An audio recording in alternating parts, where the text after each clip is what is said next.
@Julio Sánchez Cristo Oficial.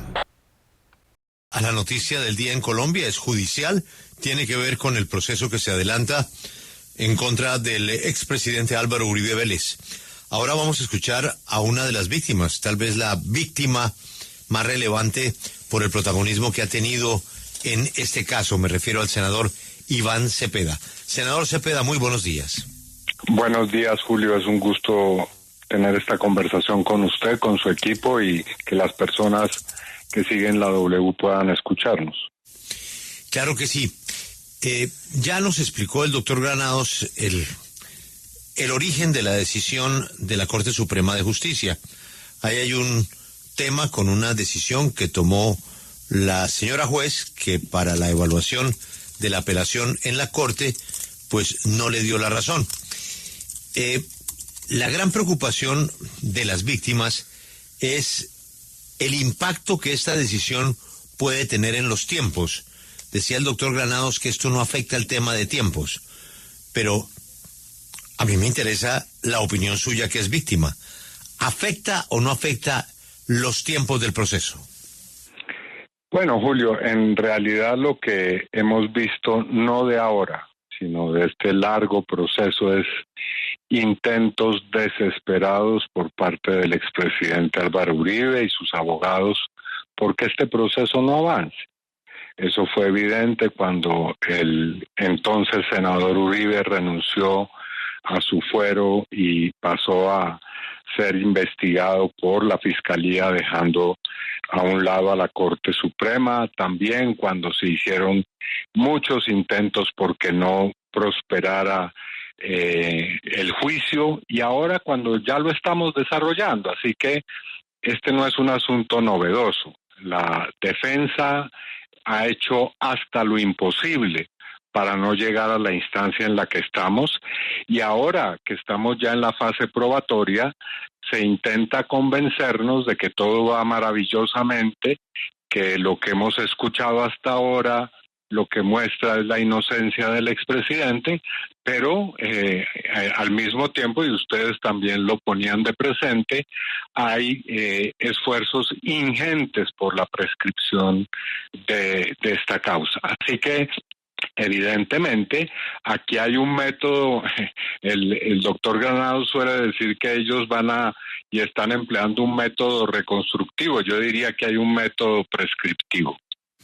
Senador, con esta puerta que abre la Corte Suprema, desde las víctimas temen que ahora que la juez no podrá rechazar de plano y de fondo una recusación que considere infundada, pues la defensa del expresidente durante lo que queda del proceso empiece a presentar recusaciones por cualquier motivo. No, ya veremos cómo se desarrolla este momento, pero nosotros tenemos en esto toda la paciencia, acatamos siempre las decisiones judiciales. Aquí hay un punto de vista que es el de algunos magistrados de la Corte Suprema, lo respetamos, pero también hay una decisión anterior del Tribunal Superior de Bogotá, algunos magistrados del tribunal, y esos son los argumentos que ahora la juez 45 de conocimiento, tendrá que tener en cuenta para tomar una decisión, y ya veremos en ese escenario cuáles las decisiones que se profieren, y yo creo que esto seguirá adelante con lo que ha sido hasta ahora un muy interesante ejercicio de la Fiscalía, demostrando las contradicciones, mentiras, falacias de los testigos que ha presentado durante todos estos años el expresidente Uribe en este proceso. Senador Iván Cepeda, hace unos minutos el abogado Granados decía que están muy cómodos en el proceso, que ninguno de los testigos que ha presentado la Fiscalía ha hecho el más mínimo señalamiento contra el expresidente Uribe. ¿Usted se siente igualmente tranquilo con el proceso que está adelantando la Fiscalía y los testigos que está presentando? No, yo entiendo al doctor Granados, por supuesto. Él tiene la dura tarea de vender esa idea, que no es de ninguna manera fácil. No, lo que hemos visto es otra cosa. Primero que no todos los testigos han hecho una defensa cerrada del expresidente Uribe. Aquí ha habido declaraciones muy importantes, entre ellas la del testigo Juan Guillermo Monsalve. Pero también escuchamos al ex magistrado Iván Velázquez, también a Salvatore Mancuso, diciendo cosas que, bueno, no voy aquí a rememorar, pero que muestran por qué el expresidente Álvaro Uribe ha hecho esfuerzos para que todo lo que tiene que ver con el pasado de la hacienda Guacharacas y del grupo paramilitar que surgió en esa hacienda desaparezca de la faz de la tierra. Así que, digamos, no entremos en esos detalles. Pero además de eso, ¿qué es lo que hemos visto? Hemos visto al abogado Cadena tramitando una serie de beneficios de carácter económico, haciendo ofertas de toda índole en materia de beneficios judiciales, y todo esto se nos dice que es a espaldas, sin el conocimiento del expresidente Uribe, algo que es evidentemente falso. El expresidente Uribe, todos lo sabemos, es un hombre supremamente meticuloso, que le gusta supervisar hasta la saciedad los detalles. Así que eso de que todas las cosas le están saliendo magníficamente a la defensa contrasta evidentemente con, repito, desesperados e ingentes esfuerzos porque no avanza el proceso judicial. Senador, una cosa que me parece importante en este momento, porque se crea la sensación de que acá todo esto comienza como la intención de llevar a la cárcel a Álvaro Uribe en este tema. Y quiero que es bueno hacer historia, y en este caso creo que casi que prehistoria por lo largo que ha sido este proceso. Es que al que me querían meter a la cárcel con falsos testigos es a usted. Y eso ya lo determinó la Corte Suprema, sobre eso ya hay sentencia, donde se demostró que a usted lo querían meter a la cárcel con falsos testigos. Y es ahí donde, y por una denuncia de Álvaro Uribe, que se le devolvió toda esta historia. Pero es bueno recordar eso para saber cómo comienza esto. Sí, sin lugar a dudas, sí. Hay que decir que varios de los testigos que ahora está interrogando la señora fiscal tienen compulsa de copias. Es más, hay un testigo de los que ha comparecido que ya está en juicio, que es el señor Pardo Hash, que no quiso precisamente decir una palabra porque su situación judicial es muy grave.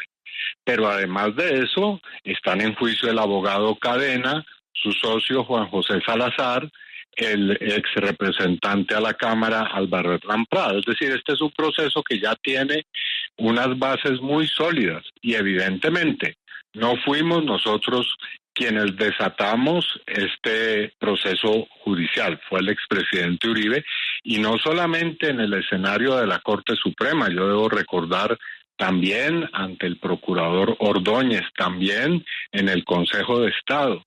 Y en muchos otros momentos hemos tenido una serie de discusiones y litigios jurídicos relacionados con estos asuntos que él ha propiciado.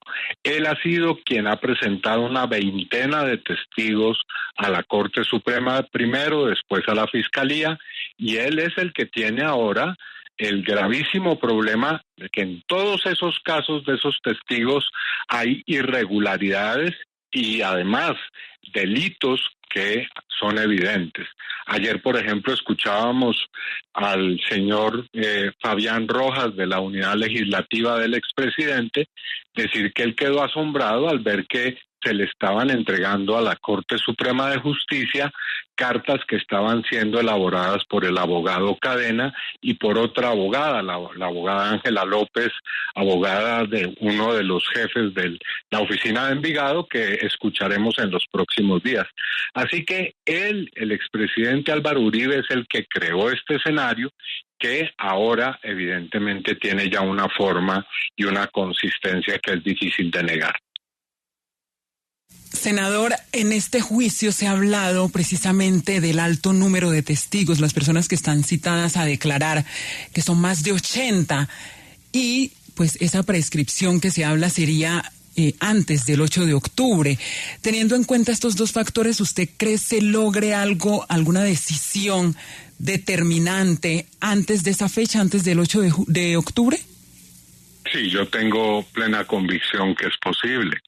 Además, porque la señora juez, la señora fiscal están haciendo un trabajo riguroso, eficiente, pero al mismo tiempo debo decir garantista. La defensa no se puede quejar que no se le ha dado un amplio espacio para que ejerza sus argumentos, sus contrainterrogatorios, no solamente a los abogados del expresidente Uribe, sino al propio expresidente, quien ha intervenido cuando ha solicitado interrogando los testigos o dejando constancias. Es decir, esto que se alega de que la juez no es imparcial es más bien la molestia de que la juez es diligente y está haciendo su labor de una manera seria y rigurosa. Ese es el problema. En el marco de esa seriedad que usted destaca, ¿qué opinión le generó a usted cuando esta semana la juez, pues de alguna manera le llamó la atención a usted y al exfiscal Eduardo Montealegre, diciendo que la situación jurídica del expresidente Uribe no la resuelve ni usted, ni Montealegre, ni aquellos que lo tildan como condenado, sino que hay que respetar la presunción de inocencia del expresidente Uribe hasta el final? Bueno, ese es un muy buen ejemplo, precisamente que demuestra que la señora juez es exigente con las partes, independientemente de quiénes sean o quiénes seamos los intervinientes en el proceso. Yo he sido muy respetuoso de esa presunción, pero evidentemente la señora juez me llamó la atención por identificarme como víctima cada mañana cuando comienza el proceso. Aquí, digamos, técnicamente se dice presunta víctima, ¿no? Acreditada como presunta víctima. Bueno, yo tengo mi convicción, por supuesto, pero respeto y acato esa reconvención que ha hecho la señora juez, y en el día de ayer ya hice mi presentación de una manera distinta, porque efectivamente las órdenes que ella imparte hay que acatarlas. Senador, en su contrainterrogatorio usted reconoció que no fue directamente el expresidente Uribe quien lo persiguió. ¿No se debilita un poco su tesis como víctima al reconocer eso? No, yo no he dicho eso.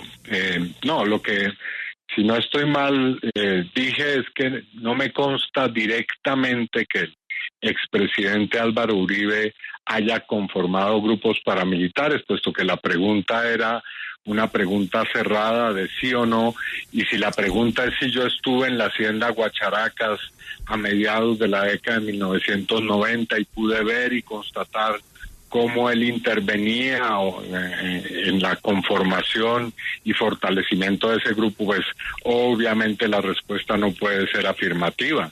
Pero sí tengo la plena convicción de que el expresidente Uribe ha tenido un papel dirigente en ese proceso. Precisamente por eso es que hemos hecho debates y hemos escrito incluso libros sobre esos vínculos que ha tenido el expresidente, como exgobernador y en otras funciones que ha cumplido en su vida pública. Y por eso yo vuelvo a la historia de este caso. La sentencia de la Corte Suprema que lo libera a usted, que lo declara inocente porque el acusado era usted por el parte de Álvaro Uribe, vuelvo a insistir, lo que demostró la Corte es que a usted se le hizo, ese sí, un montaje para meterlo a la cárcel. Sí, evidentemente, y era un montaje urdido con una forma que después se siguió utilizando. Hay que recordar, una vez que vino el primer atentado contra Juan Guillermo Monsalve, yo hice un primer debate en la Cámara y a raíz de eso vino la denuncia penal del expresidente Uribe. Y después en cascada vinieron una serie de falsos testigos presentados ante la Corte Suprema a través de un abogado en la sombra.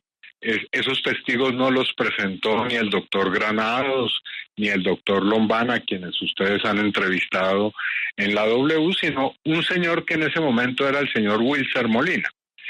La Corte hizo una labor de investigación muy seria y se demostró la falsedad de sus testigos. Entonces vinieron las compulsas de copia contra ellos, vino la decisión inhibitoria en mi caso y la compulsa de copias contra el expresidente Uribe. Y en ese lapso, cuando se produjo esa decisión, es que se produjo toda esta otra parte que hemos ido viendo, que es el intento por que se retractara Juan Guillermo Monsalve y la presentación en cascada de otros falsos testigos. Ese es el proceso que estamos en este momento ventilando, y la Corte lo dice muy claramente. Le sorprende que una vez que tomó la decisión inhibitoria, el expresidente Uribe siguiera en la misma práctica. Es decir, se siguiera en el mismo modus operandi. Ya no era el señor Wilcer Molina, sino el señor Diego Cadena, quien entonces entró a fungir como abogado en la sombra, buscador de testigos y oferente de una serie de sobornos de distinta índole. Senador Cepeda, no lo quiero despedir sin preguntarle por algo.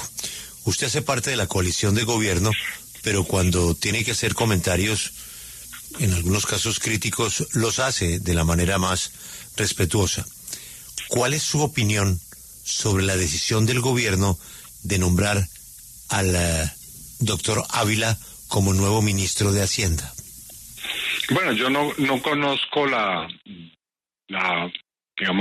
hoja de vida y las ejecutorias del doctor Ávila. Yo espero que en esta situación en la cual, debo decirlo, el gobierno ha tenido un manejo correcto, acertado de los temas económicos, y allí están los resultados, pues se siga en esa misma línea, y deseo que el doctor Ávila tenga en eso éxitos. Pero repito, no conozco lo que ha sido toda su trayectoria en ese campo. O sea, ¿usted no recuerda el episodio de vivienda cuando estuvo en la administración distrital? No lo conozco en todas sus connotaciones, pero sé que hubo ahí un episodio, sí, pero no sé exactamente cuáles fueron los detalles, y para serle sincero, Julio, sobre las cosas que no conozco no emito opiniones. Nos vamos inmediatamente para el caso del expresidente Álvaro Uribe. Sobre este tema hay que tener claro un titular que puede ser confuso. Esto no significa que se cae el proceso contra Álvaro Uribe, no. Y voy a acudir al experto. Leyendo las 44 páginas, lo que sucede es que un juez resuelve un recurso de apelación que interpone la defensa del presidente Uribe sobre una tutela de un tribunal de Bogotá. Entonces van a un tribunal más alto, que es la Corte Suprema de Justicia. Y allá los abogados reclaman, óigame, no estamos de acuerdo por estas razones. Y esa instancia superior concluye que la señora jueza del conocimiento, por la razón que sea, se equivocó. Y se comete un error de procedimiento que tiene que ver con el debido proceso y el derecho a la defensa. ¿El error en qué consiste? En rechazar de plano una recusación interpuesta en su contra por los defensores del presidente Uribe. ¿Qué dijo la señora juez? Que esa es una maniobra dilatoria. ¿Qué dice el superior de la señora juez? Paren esto. Paren este procedimiento en este momento, porque no consideramos que el tribunal tiene razón. Doctor Jaime Granados, gracias por atendernos. Buenos días. Buenos días, Julio. Un saludo a ti, a don Alberto, a la mesa de trabajo de la W y a toda su inmensa audiencia a nivel global. Es muy reducir de una manera muy simple la explicación de lo que pasó ayer. No, Julio, pues parece que hubieras estudiado Derecho y además con énfasis en procesal penal y constitucional, porque hiciste un resumen muy adecuado de la situación. Realmente es la Corte Suprema la que está revocando, como bien lo dijiste, el tribunal, en cuanto a que nosotros habíamos presentado una tutela porque se había violentado los derechos del debido proceso y el acceso a la administración de justicia, porque la señora juez de conocimiento, la que han visto en todas las audiencias, rechazó de plano una recusación que presentamos, y evidentemente dice la Corte que el procedimiento seguido por ella era absolutamente equivocado. Ahí hay un defecto que es absoluto, radical, que además no hubo ninguna maniobra dilatoria, y que no podía tampoco la juez convertirse juez de sí misma frente a una recusación que se le había planteado. Por eso hace lo correcto. Me parece que la Corte fue muy ponderada cuando dijo: se suspende, se le da el trámite a la recusación para que a quien corresponda decida si está o no de acuerdo con esa recusación, y si hay alguna controversia la resuelve el tribunal, que es el superior jerárquico de la juez, y se mantienen todas las pruebas que se han practicado. Esto no va a tener ningún impacto de nulidad, lo que como defensa en este instante nos satisface mucho, porque el proceso ha sido muy positivo, como tenía que ser para el señor expresidente Álvaro Uribe Vélez. Por tanto, me parece que es la solución salomónica, adecuada, correcta, justa y oportuna. Profesor Granados, naturalmente el trabajo suyo y de su equipo es demostrar la inocencia del presidente Uribe. Y ese es el trabajo que estamos viendo con la presentación de testigos, con la respuesta que dan ustedes a las acusaciones de la Fiscalía. En fin, ha sido un proceso muy interesante, pero hay algo que no se puede negar y que está por fuera de sus manos y las manos hasta de la propia señora juez. Es el tiempo. Ahí hay un reloj, y ese reloj va avanzando, como en la vida. Todos vamos envejeciendo, y ese reloj en ese tribunal no se para. Y hay gente que piensa que todo esto puede contribuir a que llegue al momento de la preclusión por falta de tiempo. Con lo que ha sucedido, ¿se gana tiempo o no? Julio, la preocupación del reloj, quiero decirte, no fue por acción de la defensa. Quienes plantearon que esto se acortara la prescripción fueron las alegadas víctimas, por su conducta de tratar de imputar antes al presidente. Pero más allá de eso, yo creo que la decisión de la Corte tiene también la virtud que establece, como lo dice la ley, que mientras se discute este tema de la recusación, se suspenden los términos.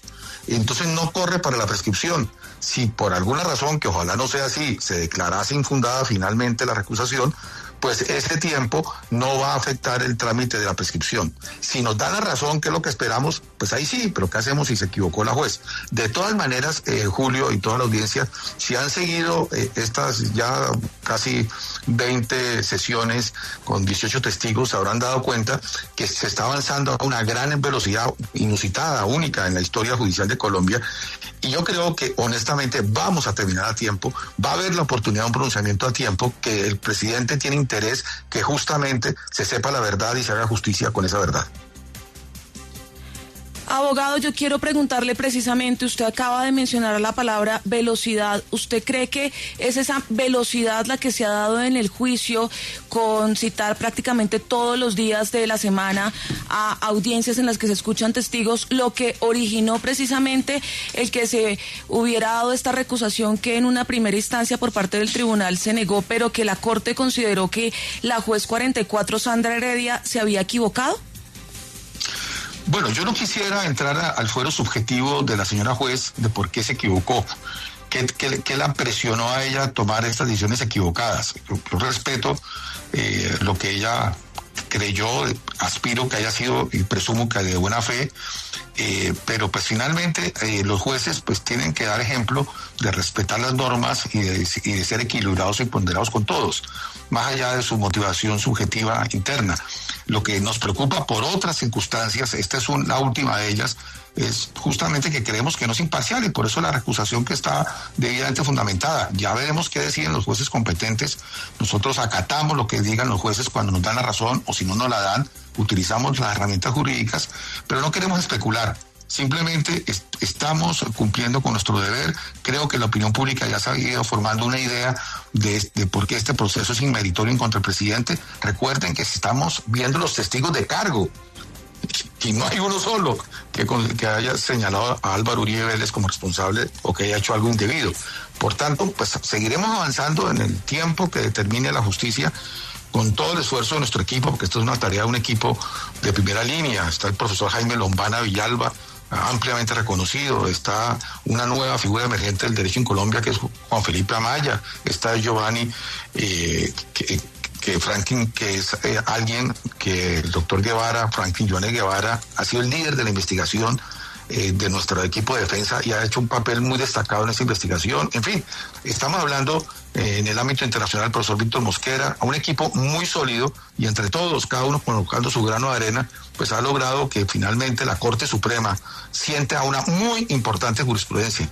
Seguirá este proceso, ustedes verán los desarrollos y tenemos la convicción absoluta que va a relucir la inocencia de Álvaro Uribe Vélez, y esperemos que también quede claro quiénes participaron en esa conspiración en contra de él. Profesor Granados, usted ya hablaba de esa posibilidad, pues, de que se acepte la recusación y los términos que vendrían a partir de allí. Se asigna un nuevo juez. ¿Ese nuevo juez practicaría nuevas pruebas o se sigue, por ejemplo, ya vamos en la audiencia número 17? ¿Se retomaría a partir de allí o toca reiniciar de nuevo? Muy buena la pregunta. Realmente nosotros, cuando pues nos vimos forzados a impugnar la tutela después de que se había suspendido y se reinició el caso, nos parecía que lo prudente era que se hubiera mantenido la suspensión, pero el tribunal en su sabiduría dijo que no, y por eso le habíamos pedido a la Corte que incluso anulara, pero con muy buen criterio, y la Corte pues pauta el derecho en Colombia, genera unas luces que debemos todos los abogados de acatar y respetar cuando son así de claras. Dijo, no, aquí no tiene por qué anularse nada, realmente la discusión de la tutela es otra, y en consecuencia se suspende, se espera que se haga el trámite que debe haberse hecho de recusación adecuado, y una vez se resuelva, se reinicia donde quedó. Es decir, que el impacto para el proceso en cuanto a la duración y demás, creemos que va a ser mínimo. De hecho, en la Corte dio un término que es lo que establece la ley de 3 días improrrogables. Yo creería que seguramente el martes o más tardar el miércoles tendría que darse ese pronunciamiento, teniendo en cuenta que hoy es el día 1, máximo el miércoles, y ya en ese momento, según lo que pase, o sube el tribunal para que defina si hay lugar a controversia, o regresa a la juez que hoy en día lo tiene. Ese es un tema que nosotros tenemos que acatar lo que digan los jueces. Estamos preparados para cualquier escenario, y lo más importante, insisto, las pruebas no se han afectado, lo que ha ocurrido va a ser válido, sea esta juez u otro al que le corresponda la decisión final. Doctor Granados, dice usted que, pues tal y como va la audiencia hasta el momento, prácticamente ninguno de los testigos que ha presentado la Fiscalía ha mencionado al expresidente Uribe. Mejor dicho, que la audiencia los favorece, que lo que ha ocurrido hasta el momento va muy bien con la defensa. ¿Para qué sacar a la jueza? Pues que siga. Mira, yo creo que aquí ustedes han dado cuenta que parte de este proceso también genera un efecto de mirar cuál es el Estado de Derecho de Colombia, es un efecto pedagógico y de confianza hacia la administración de justicia. Y honestamente creemos que un juez tiene que ser imparcial y dar la apariencia de serlo. Eso es lo que denomina imparcialidad objetiva. A nivel internacional de los derechos humanos, desde un caso que se llama Piersac versus Bélgica del año 1982, que siempre lo he enseñado en 40 años a mis estudiantes, es tan importante porque sentó esa base recordando la célebre expresión atribuida a Cayo Julio César de que la mujer del César no solo debe ser honesta sino parecerla, cuando él era el pontífice máximo en Roma. En este caso, el juez no solo tiene que ser imparcial, sino dar la apariencia de imparcialidad a los que procesa y a toda la sociedad. Y aquí creemos honestamente y con una serie de elementos que aportamos ampliamente que no lo es. Obviamente nosotros no somos jueces de lo que pedimos, como tampoco la juez debe ser juez de sí misma. Un tercero decidirá y acataremos su decisión. Acompáñenos en el canal de YouTube @Julio Sánchez Cristo Oficial.